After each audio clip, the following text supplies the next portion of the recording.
구원상담 1번째 신명기 14장 22절 말씀. 너는 마땅히 매년의 토지 소산에 11조를 드릴 것이며. 아멘.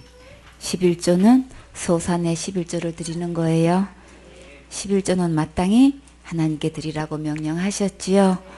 그러면 11조는 누구의 것인가요? 하나님의 것이지요. 하나님 말씀에 순종하고 11조를 드리는 것은 이 모든 소산은 하나님께서 은혜로 주셨습니다 하는 신앙 고백으로 드리는 거예요. 멜기세덱이 아브라함에게 11조를 하나님께 드리게 하면서 뭐라고 하셨나요? 지극히 높으신 하나님을 찬송할지로다 라고 하셨지요. 창세기 14장 18절에 살렘한 멜기세덱이 떡과 포도주를 가지고 나왔으니 그는 지극히 높으신 하나님의 제사장이었더라. 9나라와 싸우면서 대승리를 이끌고 이제 돌아오는 아브라함에게 하나님께서 나타나셔서 떡과 포도주를 가지고 나오셨어요. 참 얼마나 맛있을까, 그쵸? 이보다 더 반가운 거 없죠? 근데 그가 아브라함에게 이제 축복을 하셨어요. 천지의 주지시여 지극히 높으신 하나님이여 아브라함에게 복을 주옵소서. 참 이렇게 떡과 포도주도 가져오시고 또 축복 기도까지 해주셨어요. 너희 대적을 내 손에 붙이신 지극히 높으신 하나님을 찬송할지로다 하매. 자, 그러면 이 아브라함의 대승리를 이끄신 이유는 어디에 있는 거예요? 하나님께서 그 손에 붙이셨다고 하셨지요. 그렇기 때문에 우리는 지극히 높으신 하나님을 마땅히 찬송해야 되지요. 아브라함이 그 얻은 것에서 10분 1을 멜기세덱에게 주었더라. 11조는 하나님을 찬송하는 것이고, 찬송은 하나님의 은혜를 자랑하고 칭찬으로 높이 영광 돌리는 거예요. 본문 말씀 23절에 내 하나님 여호와 앞 곧 여호와께서 그 이름을 두시려고 택하신 곳에서 내 곡식과 포도주와 기름의 11조를 먹으며 또 내 우양에 처없는 것을 먹고 내 하나님 여호와 경외하기를 항상 배울 것이니라. 아멘. 11조는 어디에 드려야 하나요? 하나님께서 그 이름을 두시려고 택하신 곳에 드려야지요. 구약에는 하나님의 성전에 드렸고 신약에는 교회에 드리지요. 교회의 주인은 누구신가요? 예수님이시지요. 예수님의 이름의 뜻은 자기 백성을 저희 죄에서 구원할 자이시지요. 지옥 갈 모든 죄에서 영원히 구원하신 분은 오직 예수님 뿐이세요. 예수님의 이름의 뜻대로 지옥 갈 모든 죄에서 구원하신 예수님을 선포하는 곳에 11조를 드려야지요. 내 곡식과 포도주와 기름의 11조를 먹으며 또 내 우양에 처음 난 것을 먹고. 우리가 일반적으로 11조를 드리지만 하나님께 드린 것을 가족과 함께 같이 먹지는 않지요. 근데 본문에서는 지금 가족과 같이 먹으라고 하셨어요. 이것은 1년에 한 번씩 곡식이나 포도주, 과일이나 야채나 등등 기름의 11조를 드렸는데 추수한 후에 그 수확물로 하나님께 11조를 드린 후에 수장절 명절을 지켰어요. 우리나라에는 추석 명절이 있지요. 오늘이 곧 바로 추석이지요. 또 교회에서는 추수 감사절 행사를 하고 있지요. 그해 수확의 첫 열매로 11조를 하나님께 드리면서 수장절을 지킬 때에 이제 이렇게 함께 먹은 거예요. 24절 말씀. 그러나 내 하나님 여호와께서 그 이름을 두시려고 택하신 곳이 내게서 너무 멀고 행로가 어려워서 그 풍부히 주신 것을 가지고 갈 수 없거든. 11조 드리려고 하는데 만약에 산골짜기에 있는 분들은 정말 운반하기가 어려울 수 있겠지요. 그해 농사가 풍년이 되어서 곡식을 많이 거두어서 참 감사한데 성전에까지 운반하기 어려울 때는 그럼 어떻게 하면 좋을까요? 25절 말씀. 그것을 돈으로 바꾸어 그 돈을 싸서 가지고 내 하나님 여호와의 택하신 곳으로 가서 물은 내 마음에 좋아하는 것을 그 돈으로 사되 우양이나 포도주나 독주 등 물은 내 마음에 원하는 것을 구하고 거기 내 하나님 여호와의 앞에서 너와 내 권석이 함께 먹고 즐거워할 것이며. 아멘. 하나님께 드릴 11조를 돈으로 받고 성전까지 와서 다시 원하는 것을 사서 하나님 앞에 드리고 한 집안 식구끼리 함께 모여서 먹고 명절을 즐길 수 있었어요.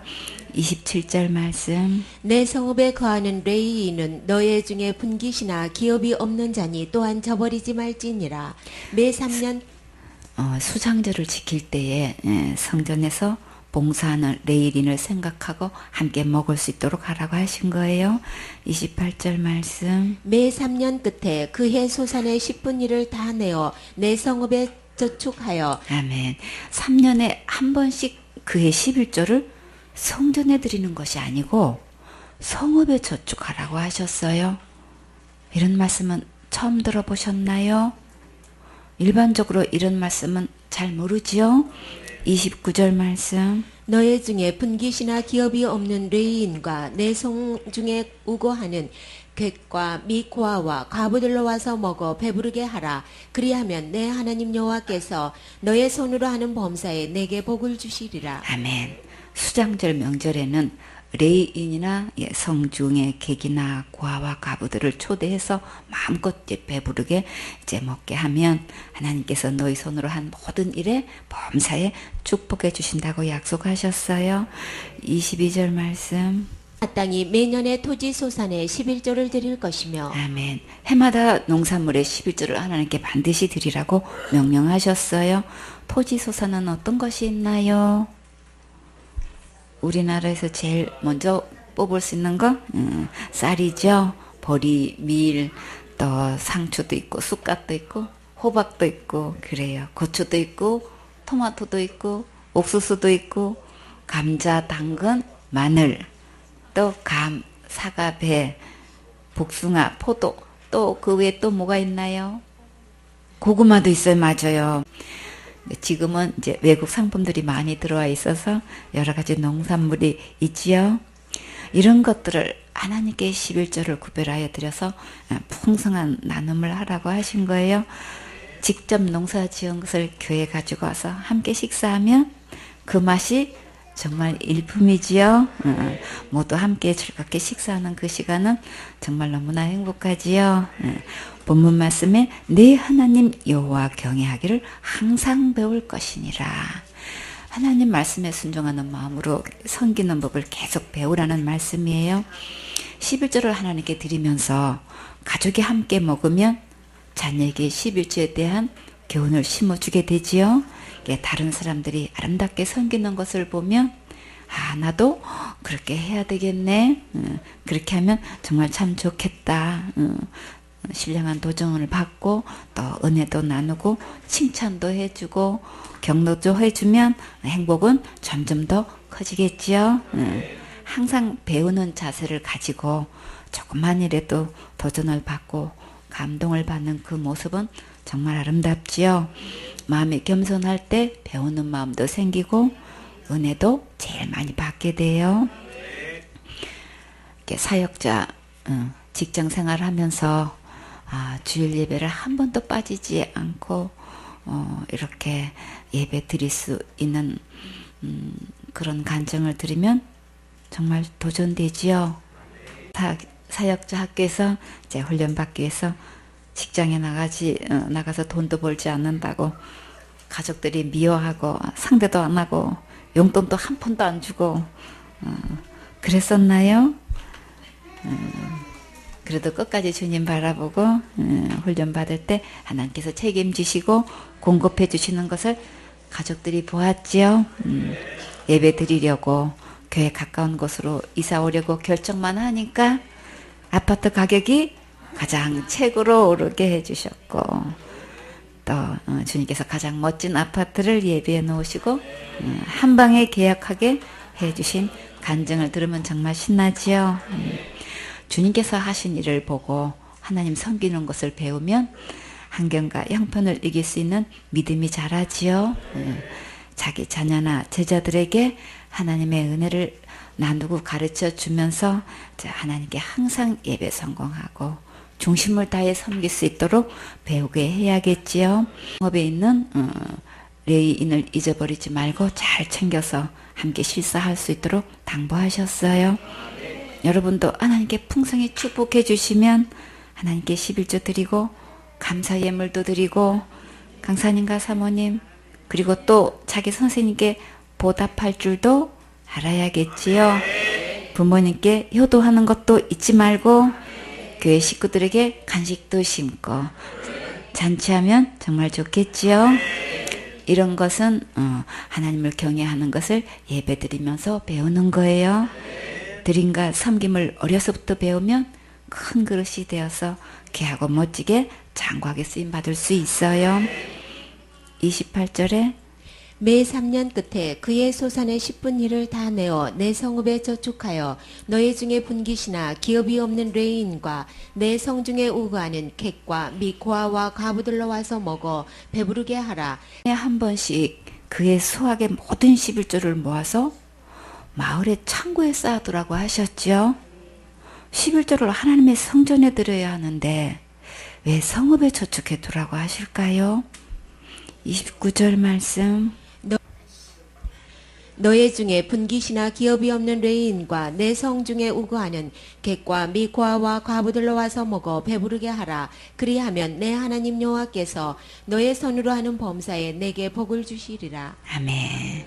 신명기 26장 12절에 보면 제3년 11조를 드리는 해에 내 모든 소산의 11조 다 내기를 마친 후에 그것을 레인과 객과 고아와 과부에게 주어서 내 성물 안에서 먹어 배부르게 하라.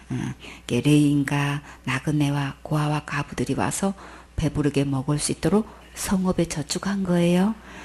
긍휼과 사랑이 많으신 하나님은 한 명도 굶주려서 배고파하는 것을 원치 않으시지요. 여러분은 손으로 하는 모든 일에 축복을 받고 싶으신가요? 그럼 오늘 말씀대로 이렇게 순종하면 손으로 하는 모든 일에 축복해 주신다고 하셨어요. 여러분은 어떤 일에 축복받고 싶으신가요? 배터리 분야에서 세계적으로 뛰어난 최첨단 기술을 가졌으면 정말 좋겠지요. CCTV 분야에서 높은 빌딩과 큰 홀과 광장에도 얼마든지 설치할 수 있는 기술이 있으면 좋겠지요.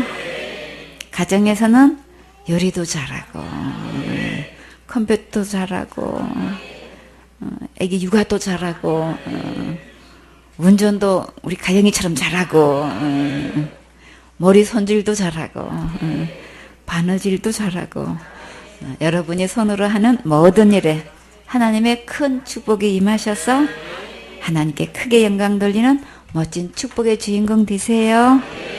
말라기 3장 1절 말씀. 만군의 여호와가 이르노라. 보라, 내가 내 사자를 보내리니 그가 내 앞에서 길을 예비할 것이요 또 너희의 구하는 바 주가 호련히 그 전에 임하리니 곧 너희의 사모하는 바 언약의 사자가 임할 것이라. 아멘. 만군의 여호와께서 사자 곧 하나님의 특사를 보내겠다고 하셨어요. 그가 내 앞에서 길을 예비할 것이요. 하나님의 앞에서 하나님의 길을 준비하도록 하겠다고 하셨는데 정말 약속하신 대로 길을 예비하는 자를 보내주셨나요? 누구를 보내주셨나요? 침례 요한을 보내주셨지요. 마태복음 3장 3절에 저는 선지자 이사야로 말씀하신 자라 일렀어대 광야에 외치는 자의 소리가 있어 가로되 너희는 주의 길을 예비하라 그의 첩경을 평탄케 하라 하였느니라. 이사야를 통해서 어떻게 예언하시는지 한번 볼까요? 이사야 40장 3절에 외치는 자의 소리여 가로되 너희는 광야에서 여호와의 길을 예비하라 사막에서 우리 하나님의 대로를 평탄케 하라. 이사야가 예언한 대로 정말 외치는 자가 왔는지 볼까요? 마태복음 3장 1절에 그때에 침례 요한이 이르러 유대 광야에 전파하여 가로되 회개하라 천국이 가까웠느니라 하였으니 저는 선지자 이사야로 말씀하신 자라. 일렀으되 강야에 외치는 자의 소리가 있어 가로되 넌 주의 길을 예비하라. 그의 첩경을 평탄케 하라 하였느니라. 이 요한은 약대 토롯을 입고 허리에 가죽띠를 띠고 음식은 메뚜기와 석청이었더라. 정말 주님께서 예언하신 대로 보내셨지요. 이후에 메시아 곧 그리스도가 오신다고 하셨는데 어디에 오셨나요? 베들레헴에 오셨지요. 미가서 5장 2절에 베들레헴 에브라다야 너는 유다 족속 중에 작을지라도 이스라엘을 다스릴 자가 내게서 내게로 나올 것이라. 그의 근본은 상고의 태초에니라. 태초에 하나님께서 몸을 입고 예언하신 대로 유대 베들레헴에 오셨지요. 마태복음 2장 1절에 헤롯 왕 때에 예수께서 유대 베들레헴에 나심에 동방으로부터 박사들이 예루살렘에 이르렀죠. 그래서 유대인의 왕이 어디 계시냐고 우리가 동방에서 그의 벌을 보고 경배하러 왔는데 그래서 유대인의 왕을 찾으니까 헤롯 왕과 온 예루살렘이 큰 소동이 났지요. 그래서 왕이 모든 제사장과 백성들의 사기관들을 모아가지고 그리스도가 어디 나겠냐고 이렇게 물으니까 어디에 났다고 했어요?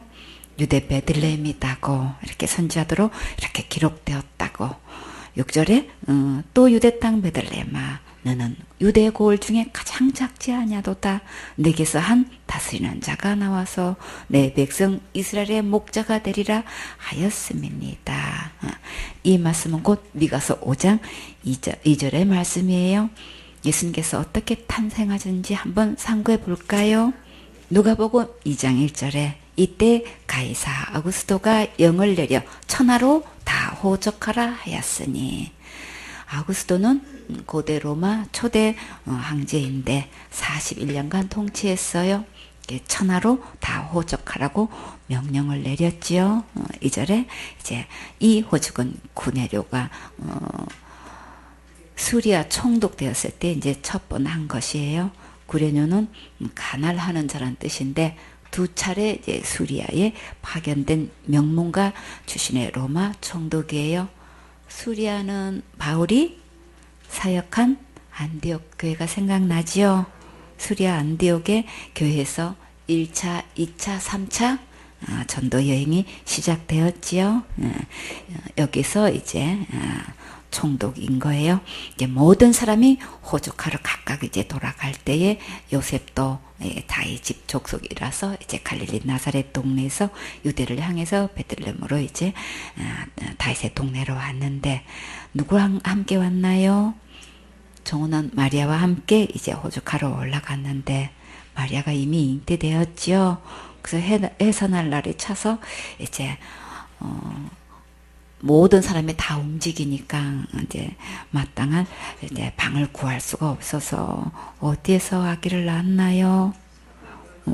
마구간에서 낳았죠. 그래서 맏아들을 낳아서 강보에 싸서 이제 구현이었는데 사관이 있을 곳이 없어서 그랬다고 했어요.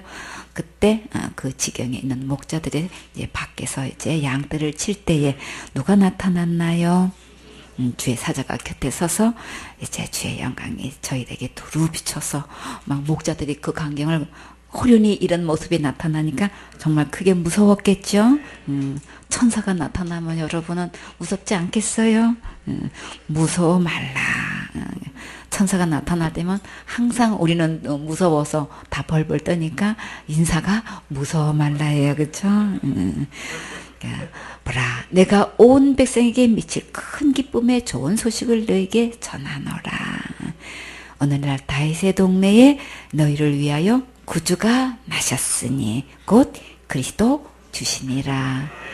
구주 나신 거 맞죠? 약속하신 말씀대로 오셨어요. 너희가 가서 강보에 쌓여 구유에 누인 아기를 보리니 이것이 너희에게 표적이니라 하더라.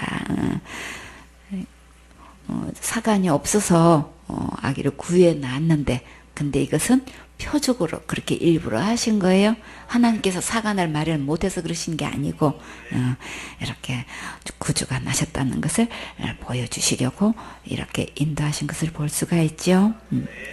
그래서 우리는 환경을 다 이해 못해도 그렇죠? 하나님의 섭리로 받아들이고 감사하면 다 하나님의 깊은 뜻이 있는 걸 우리가 알 수가 있어요.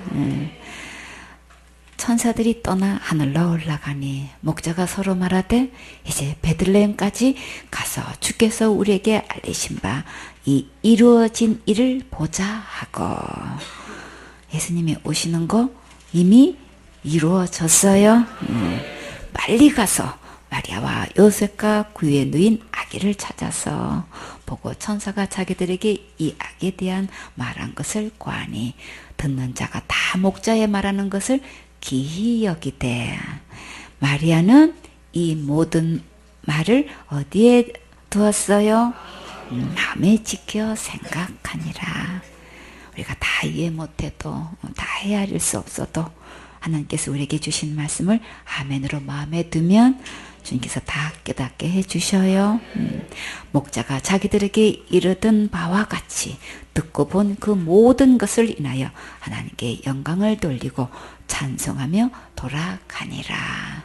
진짜 구주가 나신 것, 그 이루어진 것 목자들에게 참 보여주셨을 때에 찬송하지 않을 수가 없지요. 영광 돌리지 않을 수 없지요. 우리 인생에서 정말 지옥 갈 모든 죄로부터 구원하신 예수님을 만나는 그 순간 우리는 하나님을 찬양하지 않을 수 없어요. 영광 돌리지 않을 수 없어요. 이루어진 이 일, 내 인생에서 반드시 있어야 되겠지요. 할례할 8일이 되매 그 이름을 예수라 하니 곧 수태하기 전에 천사의 일컫는 바로라.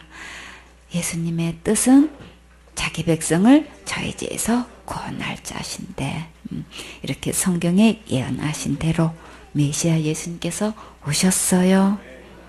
자기 백성을 저희 죄에서 구원하실 때 누구의 죄도 구원하셨나요? 다 같이 내 죄도 구원하셨어요. 본문 말씀 말라기 3장 2절 말씀. 그의 임하는 날을 누가 능히 당하며 그의 나타나는 때에 누가 능히 서리요. 그는 금을 연단하는 자의 불과 표백하는 자의 잿물과 같을 것이라. 아멘. 주님께서 오시는 날에 아무도 막을 수 없고 아무도 감히 설 수 없지요. 모든 것은 하나님의 섭리대로 약속대로 이루어져 가는 거예요. 인류의 수레바퀴는 예수님께서 하나님 뜻대로 직접 운행하셔요. 내 인생의 수레바퀴의 중심이 누가 되어야 할까요?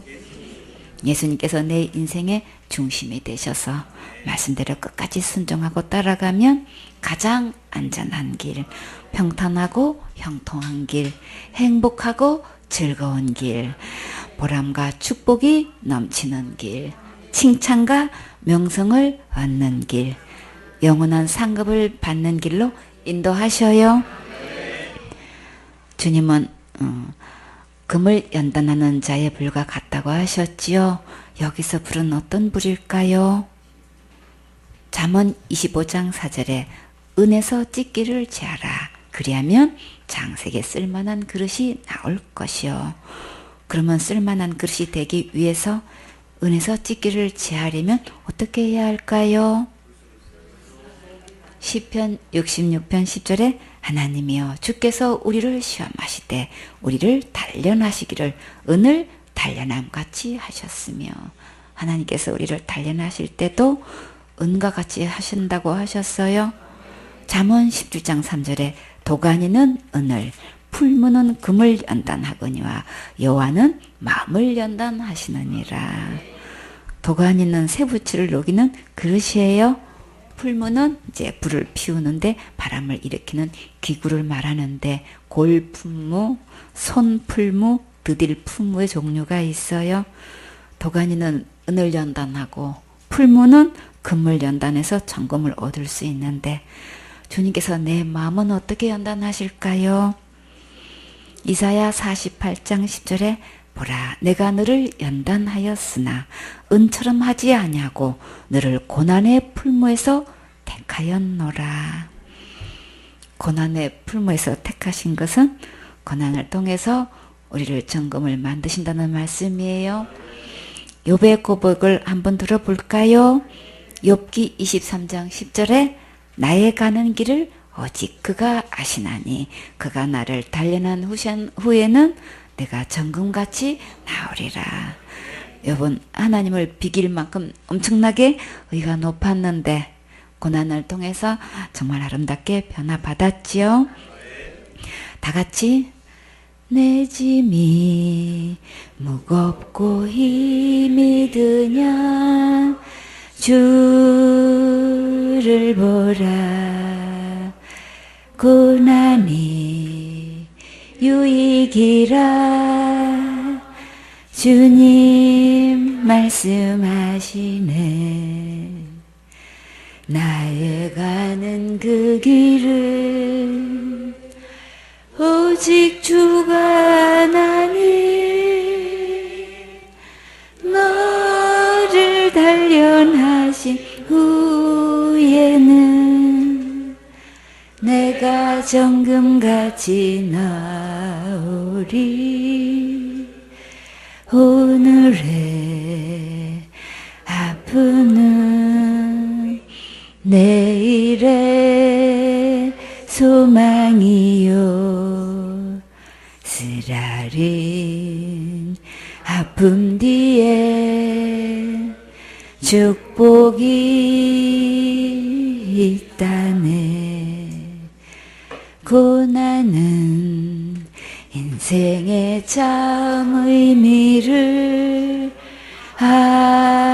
알게 하고 예수님 한 분으로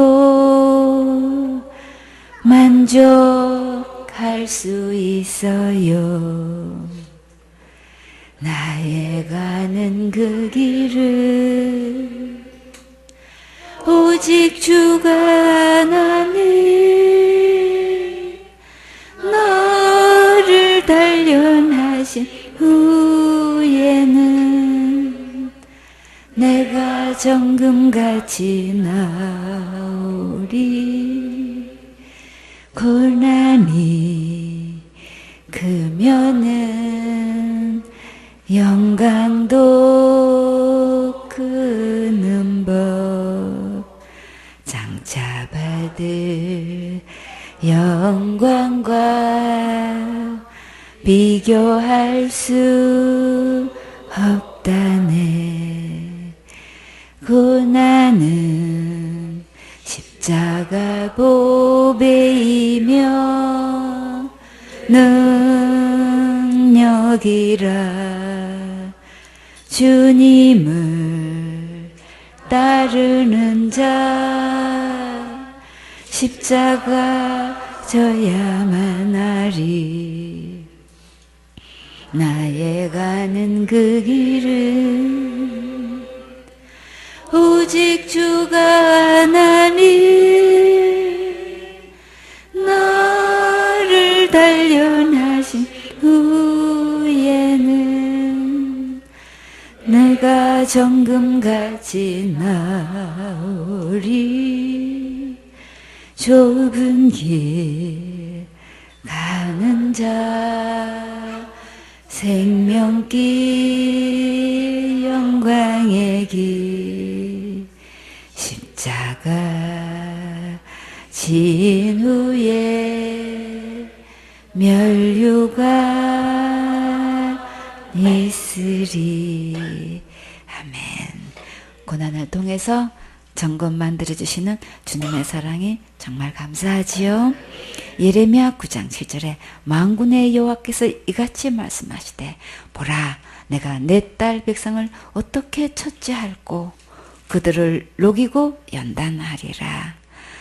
금속은 불 속에 들어가야 녹아서 깨끗하듯이 하나님께서 자기 백성을 고난의 불 속에 집어넣어 녹여서 깨끗하게 하셔요. 불같은 시험으로 연단하실 때 낙심하지 마시고 사랑하셔서 빛나리 만드는 주시는 고마우신 예수님을 끝까지 믿고 바라보세요. 로마서 5장 4절에 인내는 연단은 소망을 이루는 줄 알미로다. 우리가 연단을 받을 때 참고 잘 견디면 우리가 가장 소망하는 것이 속히 이루어져요. 여러분은 어떤 소망을 가지고 계신가요? 그래요. 주님의 심정을 가지고 복음의 사역자로 귀하게 쓰임받으면 좋겠지요. 전도도 많이 하고 양육도 많이 할 수 있으면 정말 좋겠지요. 온 가족과 함께 예배드리고 구원받고 충성봉사원 신하고 함께 복음 사역했으면 최고로 좋겠지요. 예물도 많이 드리고 말씀도 많이 읽고 깊이 깨닫고 새로운 말씀 많이 받고 싶지요. 또 건강했으면 좋겠고 물질 문제, 자녀 문제, 관계 문제, 진급 문제, 진학 문제, 진로 문제, 성적 문제 등등 이 모든 소망이 이루어지려면 끝까지 인내하고 연단을 감사하면서 잘 받으세요. 빌립보서 2장 20절에 디모데의 연단을 너희가 안하니 자식이 아비에게 함같이 나와 함께 복음을 위하여 수고하였느니라. 믿음으로 낳은 디모데는 자식이 아비에게 함같이 바울과 함께 복음을 위해 수고했는데 디모데는 이후에 에베소 교회의 지도자로 귀하게 쓰임받은 바울의 후계자가 되었어요. 수고한 모든 것은 다 자기로 돌아와요. 그러니까 힘내세요. 주님께서 다 보고 계시고 철저하게 기록하시고 크게 보상해 주셔요. 디모데후서 2장 20절에 큰 집에는 금과 은의 그릇이 있을 뿐 아니요 나무와 질그릇도 있어 귀 쓰는 것도 있고 천이 쓰는 것도 있나니 그러므로 누구든지 이런 것에서 자기를 깨끗하게 하면 귀 쓰는 그릇이 되어 거룩하고 주인의 쓰심에 합당하며 모든 선한 일에 예비함이 되리라. 고난의 연단을 통해 내 그릇이 깨끗하게 되면 귀하게 쓰임 받을 수 있으니까 소망이 있어요. 베드로전서 1장 7절에 너희 믿음의 시련이 불로 연단하여도 없어질 금보다 더 귀하여 예수 그리스도에 나타나실 때에 칭찬과 영광과 존귀를 얻게 하려 함이라. 믿음의 시련에는 지금 그 믿음으로 천국 갈 수 있는 믿음인지 지옥 가는 믿음인지 세밀히 점검하고 시험해보고 온전한 믿음으로 천국 가도록 해야 되고 또 믿음의 그릇이 점점 자라가도록 연단하셔서 더 크고 귀하게 쓰시려는 목적으로 단련하셔서 장차 예수님 만나는 그날에 칭찬과 영광과 존귀를 얻게 하시려는 목적으로 연단하시는 거예요. 계시록 3장 18절에 내가 너를 권하노니 내게서 불로 연단한 금을 사서 부요하게 하고 흰옷을 사서 입어 벌거벗은 수치를 보이지 않게 하고 안약을 사서 눈에 발라 보게 하라. 불로 연단할 때 정금이 되는 것처럼 천국은 예수님만큼 의롭고 깨끗하고 거룩해야 갈 수 있는데 우리가 아무리 힘쓰고 애써도 예수님만큼 거룩할 수는 없지요. 그래서 주님은 무엇을 연단하셨나요? 믿음을 연단하셔요. 믿음의 시련은 없어질 금보다 더 귀하다고 하셨어요. 왜 그럴까요?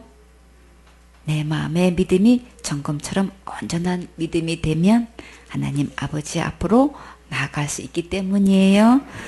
내 의가 조금 더 들어가지 않고 오직 예수님께서 십자가에서 죽으시고 부활하심으로 지옥 갈 내 모든 죄를 영원히 용서하신 것을 온전히 믿을 때만 그 은혜로 천국 갈 수 있어요. 천국에 가면 이 세상의 어느 누구보다도 더 큰 부자가 되는 거예요. 주님은 금을 연단하는 자에 불과 같다고 하셨는데 아직도 내가 무슨 큰 죄를 지으면 지옥 간다고 하는 자는 천국 갈 믿음이 아니에요. 이미 예수님께서 십자가에서 죽으시고 부활하셔서 지옥 갈 내 모든 죄를 영원히 용서해 주셨는데 아직도 이 진짜 예수님을 믿지 않고 있으면 다른 예수를 믿고 다른 믿음이라 천국 갈 수 없어요. 이제부터 모든 죄를 영원히 용서하신 진짜 예수님을 믿고 함께 천국 가셔야겠지요. 흰 옷을 사서 입어 벌거벗은 수치를 보이지 않게 하라고 하셨는데, 이 흰 옷은 구원의 옷, 의의 겉옷, 제일 좋은 옷, 거룩한 옷, 예복, 곧 예수님의 옷이에요. 갈라디아 3장 27절에 누구든지 그리스도와 합하여 침례를 받은 자는 그리스도로 옷 입었느니라. 침례는 복음을 나타내지요. 예수님과 함께 십자가에 죽고 장사 지낸 바 되었으면 함께 사흘 만에 다시 부활해요. 이렇게 지옥 갈 내 모든 죄를 영원히 용서하신 것을 믿으면 그리스도로 옷 입은 거예요. 이 흰옷은 예수님의 생명값이에요. 이 옷 입어야 부끄럽지 않아요. 지옥 가는 것은 정말 가장 부끄러운 거예요. 안약을 사서 눈에 발라 보게 하라. 기록된 하나님 말씀으로 돌아오면 사단의 모든 속임수가 다 드러나게 되어 있고 그 술수를 밝히 볼 수 있지요. 이미 우리가 태어나기도 전에 지옥 갈 모든 죄를 영원히 용서해 놓으신 것을 보면 지금 내가 큰 죄 지었다고 지옥 가고 자살죄 지었다고 지옥 간다고 하지 않아요. 내 선한 행위로 천국 가는 것도 아니고 내 악한 행위로 지옥 가는 것이 아니라 모든 죄를 영원히 용서해 놓으신 예수님을 믿지 않아서 지옥 가는 거예요. 그러니까 안약 대신 예수님의 말씀을 들으면 믿어지는 은혜가 와서 함께 천국 갈 수 있어요. 본문 말씀 3장 말라기 3장 2절에 그의 임하는 나를 누가 능히 당하며 그의 나타나는 때에 누가 능히 쓰리오. 그는 금을 연단하는 자의 불과 표백하는 자의 잿물과 같을 것이라. 표백은 종이나 가죽이나 옷을 약품으로 탈색하여 희게 하는데 잿물을 많이 사용했어요. 잿물은 지피나 콩깍지나 나무를 태운 재를 우려낸 물이에요. 이렇게 만든 잿물로 내가 지은 모든 죄를 깨끗하게 포백할 수 있을까요? 그럼 그 답은 어디에 있을까요? 예레미야 2장 22절에 주 여호와 내가 말하노라. 내가 잿물을 스스로 씻으며 수단 비누를 쓸지라도 내 죄악이 오히려 내 앞에 그저 있으리니. 수단 비누 중에 주로 어떤 비누를 교회에서 가장 많이 사용하고 있나요? 회개 비누를 제일 많이 사용하고 있죠. 기도의 비누, 헌신의 비누, 충성의 비누, 봉사의 비누, 섬김의 비누, 구제의 비누, 선행의 비누, 전도의 비누, 인도의 비누, 가르치는 비누, 직분의 비누, 은사의 비누, 체험했다는 비누. 이런 비누 아무리 사용해도 문제는 지옥 갈 모든 죄가 전혀 씻을 수 없다는 심각한 문제가 있어요. 많은 사람들이 이 비누 쓰고 있으면 당연히 천국 간다고 생각하고 있는 교인들이 너무나 많지요. 근데 성경 말씀에는 분명히 뭐라고 말씀하셨나요? 내 죄악이 오히려 내 앞에 그저 있으리라. 하나님 앞에는 제가 그대로 있다는데 계속 그 비누 사용하고 있지요. 그러니까 이런 비누 쓰면서 천국 간다고 이제 더 이상 속지 마세요. 그러면 이런 수단 비누는 어디에 해당되나요? 상급에 해당되는 거예요. 각자가 심는 대로 반드시 축복을 받아요. 그러나 이런 비누 사용했다고 지옥 갈 죄는 여전히 있으니까 예리하게 분별하셔야겠지요. 그러면 지옥 갈 모든 죄를 영원히 씻을 수 있는 비누는 어떤 것이 있을까요? 주님은 표백하는 자의 잿물과 같다고 하셨지요. 그러면 어떤 비누 사용하면 될까요? 예수님의 비누, 보혈의 비누, 은혜의 비누를 사용하면 지옥 갈 내 모든 죄를 깨끗하게 씻을 수 있어요. 누구만큼 깨끗하게 씻어질까요? 예수님만큼 하나님만큼 깨끗하고 거룩하게 씻을 수 있는 가장 놀랍고 신비로운 비누예요. 여러분은 이 예수님의 비누를 사용해 보셨습니까? 그러면 지금 예수님만큼 깨끗하고 의롭고 거룩해지셨습니까? 오직 예수님의 비누만 사용해야 지옥 갈 내 모든 죄를 영원히 씻을 수 있어요. 오늘 이 비누 사용해서 우리 다 같이 천국 가셔야 되겠지요.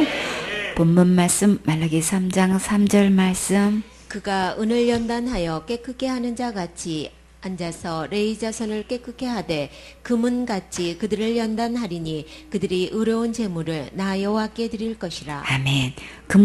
금과 은을 다는 저울과 고기는 다는 저울은 차원이 다르지요. 왜 레위는 금과 은으로 비유하시고 연단하실까요? 아주 세미한 부분까지도 크게 다루시고 조금 더 흠이 없고 책망할 것이 없도록 정결케 해서 깨끗한 마음과 몸으로 주님의 사역을 감당하도록 금과 은같이 불연단하시는 거예요. 하나님의 일을 맡은 자가 먼저 깨끗함을 입고 사명 감당해야지요. 이렇게 쓰임 받으려면 먼저 내 믿음이 천국 갈 수 있는 믿음인지 지옥 갈 수밖에 없는 믿음인지 금과 은같이 연단해서 온전한 믿음이 될 때까지 반드시 연단이 필요해요. 이번 기회에 마음을 겸손히 하고 믿음의 연단을 감사한 마음으로 잘 받아들이세요. 골든 타임을 놓치지 마세요. 기회가 마냥 있는 것 아니에요. 하나님은 겸손한 자에게 은혜를 주신다고 하셨어요. 하나님의 말씀에 건의 아래 엎드려 아멘으로 잘 받아들이세요. 말라기 1장 8절에 만군의 여호와가 이르노라 너희가 눈먼 희생으로 드리는 것이 어찌 악하지 아니하며 저는 것 병든 것으로 드리는 것이 어찌 악하지 아니하냐. 이제 그것을 너희 총독에게 드려보라. 그가 너를 기뻐하겠느냐 너를 간합하겠느냐. 하나님께 드리는 제사는 흠없는 것으로 마땅히 드려야 하지요. 근데 이렇게 눈먼 것 병든 것으로 드리는 것은 악한 행위예요. 이런 것을 총독에게 드리지는 않지요. 그런데 우리의 부족하고 흠투성이고 죄투성인 내 선행으로 천국 가려고 하면 절대 안 되겠지요. 9절에 만군의 여호와가 이르노라 너희는 나 하나님께 은혜를 구하기를 우리를 긍휼히 여기소서 하여 보라. 너희가 이같이 행하였으니 내가 너희 중 하나인들 받겠느냐. 우리는 절대적으로 하나님의 은혜가 필요해요. 내가 지금까지 무엇을 한 것으로 천국 갈 수는 없어요. 10절에 만군의 여호와가 이르노라 너희가 내 단 위에 헛되이 불사르지 못하게 하기 위하여 너희 중에 성전문을 닫을 자가 있었으면 좋겠도다. 내가 너희를 기뻐하지 아니하며 너희 손으로 드리는 것을 받지도 아니하리라. 자기는 열심히 교회 다닌다고 하지만 하나님께서 이렇게 생각하시는지는 꿈에도 생각 못하지요. 주님께서 이런 교회들을 보시고 차라리 문을 닫게 해줄 자가 있으면 좋겠다고 하셨지요. 이런 재물은 하나님께서 받지 않는다고 분명히 말씀하셨어요. 그러면 주님께서 원하시는 재물은 어떤 것으로 드려야 될까요? 오직 흠 없고 점도 없고 티 없는 재물로 드려야지요. 이런 재물이 곧 누구실까요? 예수님이시지요. 히브리서 10장 10절에 이 뜻을 조차 예수 그리스도의 몸을 단번에 들이심으로 말미암아 우리가 거룩함을 얻었노라. 천국 가기 위해서 충성봉사 헌신하는 예물은 흠이 있어서 아무리 드려도 연락되지 않아요.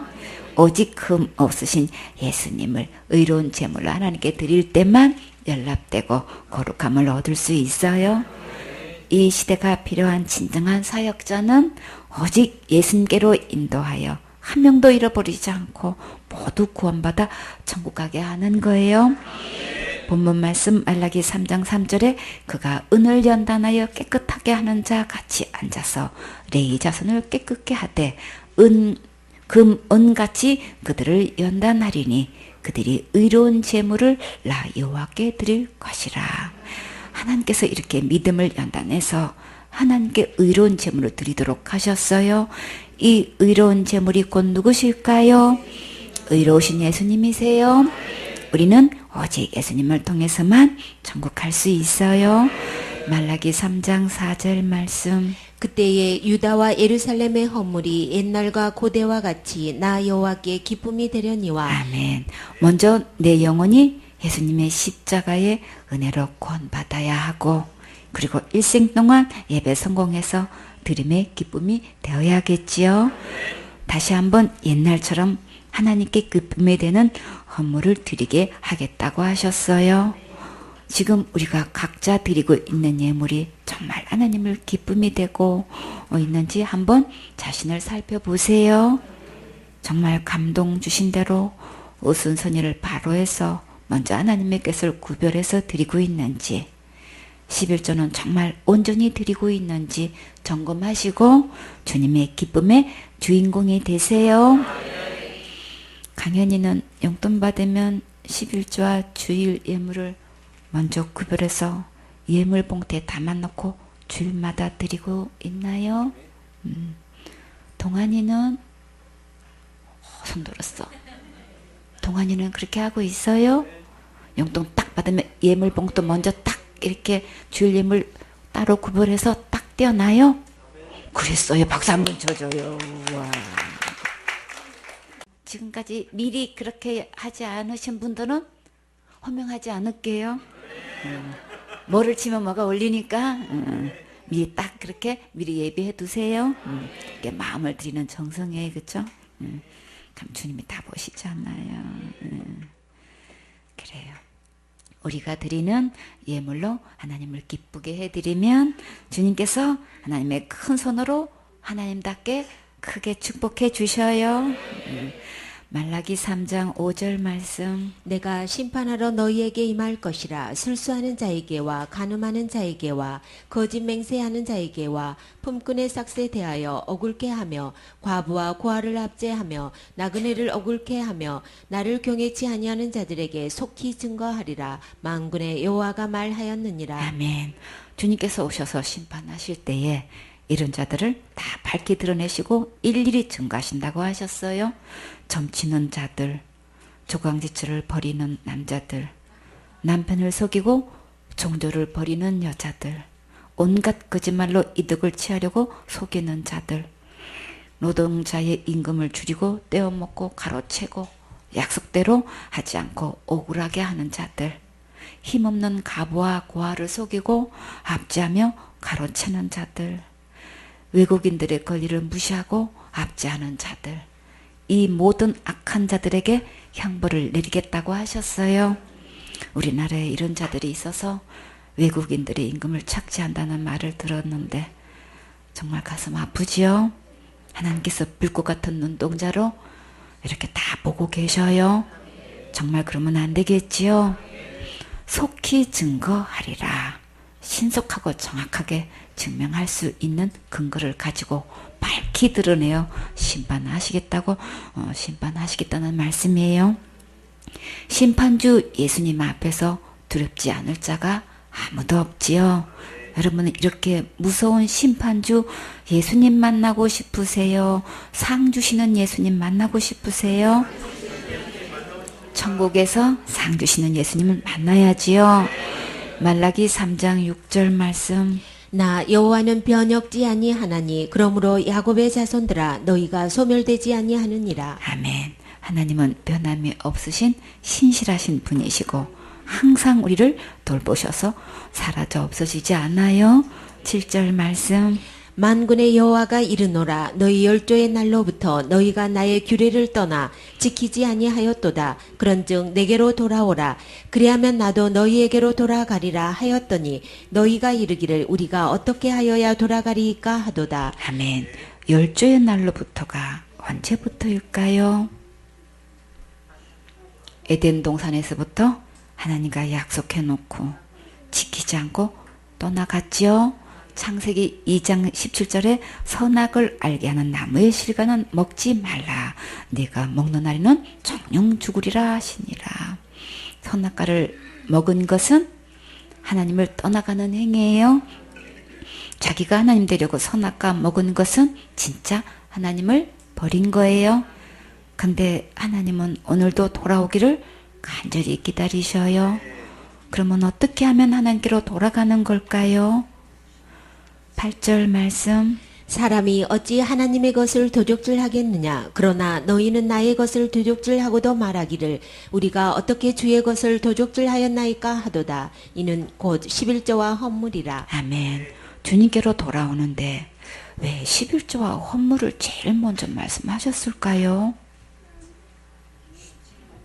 그런데 우리가 하나님의 것을 어떻게 도적질할 수 있을까요? 하나님은 우리가 하나님의 것을 도적질했다고 하셨어요. 11조와 헌물은 누구의 것이라고 하셨나요? 하나님의 것이라고 하셨지요. 그러면 하나님의 것은 하나님께 드려야 하는 것이 마땅하지요. 주님은 돈이 필요하셔서 요구하시는 건가요? 아니지요. 물질이 있는 곳에 무엇이 있나요? 우리 마음이 있지요. 마태복음 6장 21절에 내 보물이 있는 그곳에는 내 마음도 있나니라. 그러면 11조와 헌물은 내 마음을 담아드리는 거예요. 우리가 하나님께 마음을 담는 것은 사랑을 담는 거예요. 그러면 우리가 하나님을 어떻게 사랑해야 할까요? 마태복음 22장 37절에 예수께서 가라사대 내 마음을 다하고 목숨을 다하고 뜻을 다하여 주 너의 하나님을 사랑하라 하셨으니, 여러분은 지금 이렇게 하나님을 사랑하셨나요? 내가 하나님을 이렇게 사랑하려면 어떻게 해야 할까요? 마태복음 6장 20절에 오직 너희를 위하여 보물을 하늘에 쌓아두라. 저기는 좀이나 동록이 해하지 못하며 도적이 구멍을 뚫지도 못하고 도적질도 못하느니라. 이렇게 보물을 하늘에 쌓아두는 것은 누구를 위해서라고 하셨나요? 오직 나를 위해서 그렇게 하라고 하신 거예요. 그런데 그렇게 하지 않으면 어떻게 되나요? 좀이나 동록이 해하고 도적이 구멍을 뚫고 도적질을 해간다고 하셨어요. 하나님께 11조와 헌물을 드리기가 아까워서 안 드리면 결국 그것은 그대로 남아있는 것이 아니라 오히려 다 못쓰게 되고 구멍이 나서 다 빠져나간다는 말씀이에요. 그래서 11조와 헌물을 스스로 자진해서 드리면 기쁘고 즐겁고 행복한데, 그렇지 않으면 강제징수 당하게 돼요. 정말 그런지 볼까요? 병원비로 나가고 교통 위반으로 나가고 수리비로 나가고 사고로 나가고 엉뚱한 일로 손해보고 다 아는 것도 사기당하고 내가 진 빚도 아닌데 빚을 떠안게 되고 말도 안 되는 일들이 일어나지요. 사건과 모양새는 다른 것 같아도 이런저런 환경을 통해 강제 징수가 되고 있어요. 어떤 교회 목사님이 우리 교회 교인들은 100% 11조를 다 드린다고 자랑을 하시더래요. 그래서 어떤 목사님이 어떻게 가르치길래 그렇게 교인들이 11조를 다 100% 드릴 수 있냐고, 그 비결이 뭐냐고 물으니까 절반은 자진 납부하고 절반은 하나님께서 강제 징수한다고 대답했대요. 결국 11조 안 드려도 그 돈이 내게 남아있지 않는다는 말씀이죠. 생수원의 서울교회 식구들은 11조 다 드릴 뿐만 아니라 주일 예물을 더 많이 드리지요. 온 가족이 한 달 드리는 주일 예물을 다 합치면 11조보다 더 많지요. 들음의 크기가 믿음의 크기예요. 11조는 당연히 드리는 것이고 주일 예물은 믿음의 그릇을 키우는 거예요. 몇 년 전에 드린 금액을 그대로 드리는 분은 해마다 점점 그릇을 키우세요. 결심만 하면 주님께서 책임지시고 채워주셨지요. 처음 서울교회에서 주일 예배 드릴 때 주일 예물을 드리지 않은 분들이 상당히 많았지요. 근데 이렇게 100% 11조도 자원해서 드리고 주일 예물도 풍성히 드리게 은혜를 주셨어요. 이렇게 다 드리고 나면 그럼 우리는 뭘 먹고 살까 걱정이 되시나요? 마태복음 6장 31절에 하도 신령해가지고 그러므로 염려하여 이르기를 무엇을 먹을까 무엇을 마실까 무엇을 입을까 하지 말라. 그러면 누가 책임지실까요? 32절에 이는 다 이방인들이 구하는 것이라 너희 천부께서 이 모든 것이 너에게 있어야 할 줄을 아시느니라. 하나님께서 책임지신다는 말씀이지요. 33절에 너희는 먼저 그의 나라와 그 의를 구하라. 그리하면 이 모든 것을 너희에게 다 하시리라. 먼저 하나님께 드리면 내게 필요한 모든 것은 내가 저축한 것보다 더 많이 두신다는 약속이에요. 여러분은 이 말씀이 믿어지세요? 이미 많이 체험해 보셨나요? 간증할 게 정말 많지요? 이 약속의 말씀이 선포되면 믿어진 자가 있고 내일 일을 염려하는 자가 있어요. 먼저 하나님께 드리면 나는 뭘 먹고 살까요? 34절에 그러므로 내일을 위하여 염려하지 말라. 내일은 내일 염려할 것이요 한날 괴로움은 그날에 족하니라. 내일은 내 것이 아니고 주님의 것이니까 염려는 주님께 맡기라는 말씀이에요. 먹고 살 것 염려하지 말고 오늘 주신 것에 대한 11조와 허물을 온전히 하나님께 먼저 드리면 내게 필요한 모든 것은 가장 좋은 것으로 가장 멋지게 더 풍성하게 공급해 주시고 큰 행복과 즐거움이 넘치게 해주셔요. 말라기 3장 9절 말씀. 너희 곧 온 나라가 나의 것을 도둑질하였으므로 너희가 저주를 받았느니라. 아멘. 세상 법도 남의 것이든 회사 것이든 나라의 것이든 도둑질한 것이 드러나면 그에 대한 처벌을 받지요. 하나님 법에는 하나님 것을 도둑질하면 어떤 처벌을 받는다고 하셨나요? 나의 것을 도둑질하였으므로 저주를 받았느니라. 누가 저주를 받았나요? 온 나라가 저주를 이미 받았다고 하셨지요. 그러면 온 나라가 11조를 하나님께 드리지 않았다는 말씀이지요. 내가 예수를 믿고 있든 믿지 않든 하나님께서는 온 나라가 11조 드리지 않은 것을 처벌하셨어요.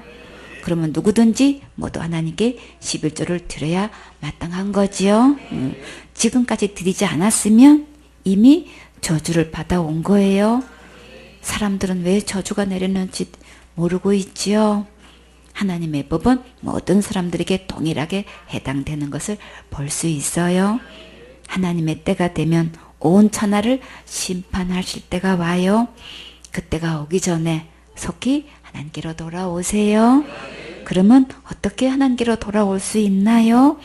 본문 말씀대로 11조와 허물을 하나님의 집에 드리라고 하셨지요. 말라기 3장 10절 말씀. 만군의 여호와가 이르노라. 너희의 온전한 11조를 창고에 들여 나의 집에 양식이 있게 하고 그것으로 나를 시험하여 내가 하늘문을 열고 너희에게 복을 쌓을 것이 없도록 붙지 아니하나 보라. 11조는 어떻게 드려야 하나요? 온전히 드려야 한다고 하셨지요. 예를 들면 월급에 실수령액이 있고 총 수령액에서 11조를 드려야 하는 거예요. 어디에 드리라고 하셨나요? 나의 집에 양식이 있게 하고 나의 집은 어딘가요? 하나님의 성전이지요. 구원의 말씀을 선포하여 지옥갈 모든 죄로부터 구원받는 하나님의 참된 교회에 마땅히 드려야겠지요. 온전한 11조를 창고에 들여 하나님의 집에 양식이 있게 하면 어떤 약속을 주셨나요? 내가 하늘문을 열고 너에게 복을 쌓을 곳이 없도록 붙지 않아 시험하여 보라고 하셨지요. 에베소서 5장 10절에 주께 기쁘시게 할 것이 무엇인가 시험하여 보라. 어떻게 하면 하나님을 기쁘시게 할 수 있을까요?